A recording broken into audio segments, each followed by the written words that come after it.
Lisbeth, llegó el momento de recibir a nuestro invitado del día, colaborador habitual de nuestro espacio, Carlos Cochón, consultor en comunicación digital de Nirvana, que hoy nos trae un tema muy interesante como siempre. Bienvenido, Carlos. Gracias una vez más por tenerme aquí.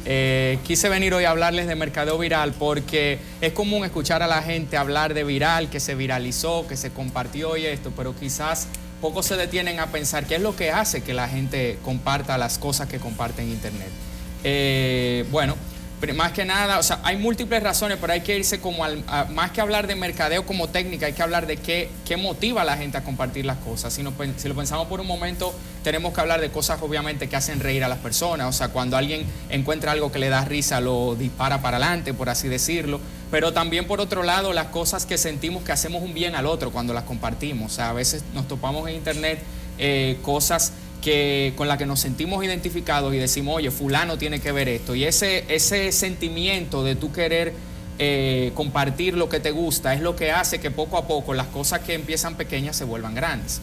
¿Esto le funciona, esto de viralizar algo a las campañas publicitarias de algunos productos? Porque he visto que hay veces que cuando se trata de difundir algo, hace como que a veces todo lo contrario. Sí. En teoría, o sea, todas las marcas hoy día quieren que sus mensajes se vuelvan virales, pero para que sea sencillo, tú tienes que estar muy en sintonía de lo que está en tendencia en internet y al mismo tiempo en la vida de esos consumidores que tú quieres impactar. O sea, y un detalle que casi nunca se toma en cuenta a la hora de hacerlo para marcas es un tema de tú tener un apoyo inicial. O sea, la gente va mucho a las redes sociales buscando promoción gratuita o muy barata, pero lo que la gente no entiende es que a veces lo viral empieza con un esfuerzo mínimo de publicidad o de relaciones públicas. A veces lo viral termina siendo viral sin tener la intención de ser viral, porque hay muchas cosas que simplemente uno no entiende por qué llama tanto la atención y se convierten en virales. Sí,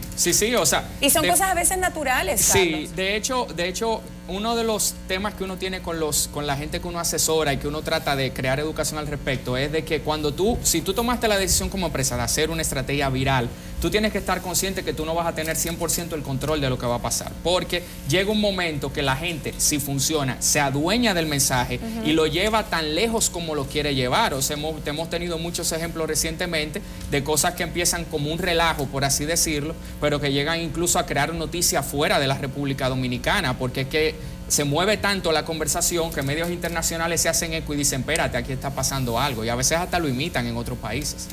¿Qué tan importante es hoy para las empresas trabajar el mercadeo viral?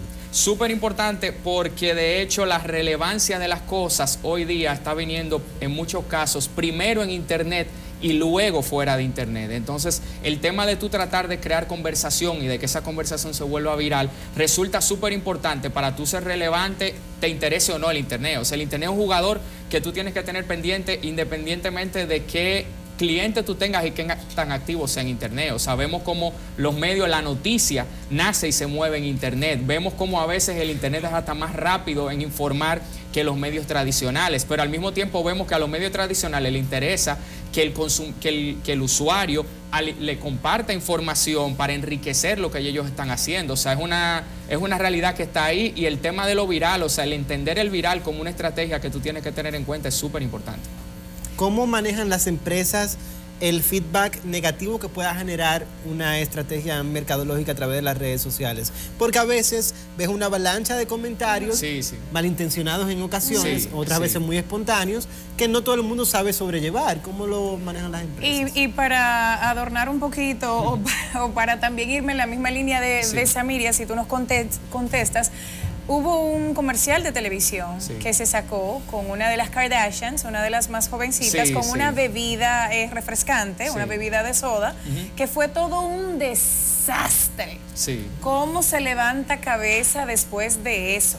Sí, bueno, ese caso porque se viralizó, pero se viralizó por el lado de mal. Sí, y eso, que la agencia que lo llevaba es una agencia muy capacitada y digamos que teóricamente ellos tomaron en cuenta todos los detalles para que fuera perfecto, pero el mensaje se interpretó diferente. Lo que la gente entendía que en ese caso era un grito de protesta, se entendió como que era una persona superficial y sobre todo alguien que daba un discurso en un comercial que no es su discurso fuera del comercial. Entonces, tú tienes que tener en cuenta la realidad de tu marca, tú tienes que escuchar al consumidor también, tú tienes que estar muy pendiente también tú tienes que preparar el escenario para esa ola de mensajes que va a pasar, o sea, tú tienes que tener tu equipo de comunicación activo para estar pendiente de la conversación y si hay un problema atenderlo lo antes posible, no dejarlo que crezca. De hecho, algunos de los casos más negativos que ha habido de marca en digital en la República Dominicana tienen que ver con que la marca en un momento dado no supo responder o no estuvo pendiente de lo que se decía y creció hasta que ya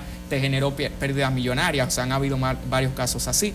Pero tiene que ver con tú tener un personal humano preparado monitoreando lo que pasa, con tú tener tu marca bien posicionada en internet al momento, que cuando la gente escuche la conversación de un tema, si va a tu página web encuentra información reciente, si va a tus redes sociales y te pregunta algo por Instagram, tú estés ahí y le respondas rápido. O sea, es un conjunto de cosas y claro, que el viral no se hace 100% solo. O sea, tú necesitas tener una estrategia donde tú contemples que un primer grupo clave de personas se entere y te ayude a empujar el mensaje. ¿Qué se viraliza más fácil? ¿Contenido trágico? ¿Contenido de humor?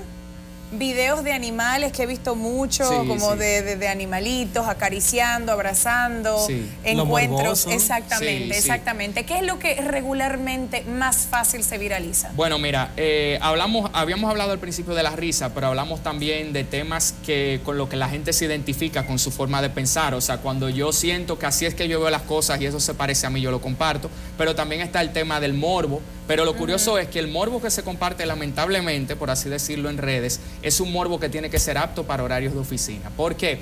Porque si vemos la mayoría de las cosas que por humor nos comparten, por ejemplo, en WhatsApp, son cosas que tú recibes que te pueden dar vergüenza o algo, pero no es algo que compromete al que está compartiendo ni al que está recibiendo, porque lógicamente si tú tienes entre tus contactos personas que comparten, por ejemplo, pornografía, tú no lo vas a querer tener. O sea, nadie quiere salirse del círculo y por eso el morbo se maneja con cierto tacto en redes sociales. Pero hablamos de vergüenza, hablamos de cosas de bondad que sentimos que hacemos un bien, hablamos de lo sorprendente. O sea, recordamos el caso, por ejemplo, de un concurso de belleza hace unos años donde el presentador cometió un error garrafal y eso de la noche a la mañana lo hizo súper famoso. O sea, esas son las cosas que la gente anda buscando y que de manera natural dicen, oye, yo tengo que compartir esto. Pero estuvo, fíjate que qué bueno que tú mencionas ese caso, porque él salió como quien dice debajo de una patana, o sea, después del desastre del momento, que de seguro le duró unos cuantos días, pues él resurgió de nuevo y supo utilizar ese daño, eso que sucedió tan malo, para su beneficio y lo volvieron incluso a buscar. Siguió siendo el host, el presentador del o sea, él fue muy inteligente revirtiendo la situación porque evidentemente el error estuvo ahí, pero era una persona que tiene un historial profesional coherente, por así decirlo, antes del concurso y que luego del concurso él supo pedir excusas, el certamen pidió excusas también. Utilizó humor también, mucho humor, hicieron muchos sketches de eso, de políticos también y un montón de cosas. O sea que fueron bastante inteligentes tratando de virar la situación. El caso de él como error, pero como respuesta a ese error es uno de los más interesantes para analizar, porque es una persona que hoy por hoy es más conocido de lo que era en ese momento, más querido de lo que era en ese momento y quizás hasta el tema de la humanidad, porque los humanos nos equivocamos. O sea, fue un asunto de usted en el momento reaccionar, no dejar que el asunto crezca más de lo que ya había crecido. Por último, los departamentos de mercadeo y de las empresas ¿tienen un equipo que esté especializado en el tema de las redes sociales? ¿Por lo regular se subcontrata? ¿Cómo se hace? Sí, lo tienen y si no lo tienen deberían tenerlo. O sea, la tendencia de hecho es que, por ejemplo, empresas como la nuestra, como Nirvana, nosotros hacemos labor de consultoría y tenemos casos donde llevamos toda la comunicación para marca, pero la tendencia es que la marca dentro de la empresa tenga un departamento de mercadeo digital o el departamento de relaciones públicas, tener profesionales de digital que estén pendientes de esa reputación en internet, que reporten y que se tomen decisiones en base a eso. ¿Un mercadólogo convencional no puede llevarlo de la misma manera? Sí, en principio no, pero ya el mercadólogo de hoy día es muy difícil que salga de las universidades y de los posgrados sin tener formación digital. O sea, que el digital es parte de las decisiones de negocio y de mercadeo de cualquier empresario. Interesantísimo. Bueno, Carlos, muchísimas gracias por haber estado con nosotros y por supuesto, muchísimas gracias por ese contenido buenísimo que compartes con nosotros todas las semanas. Gracias a ustedes y a la orden. Te esperamos de vuelta. Gracias. Bueno,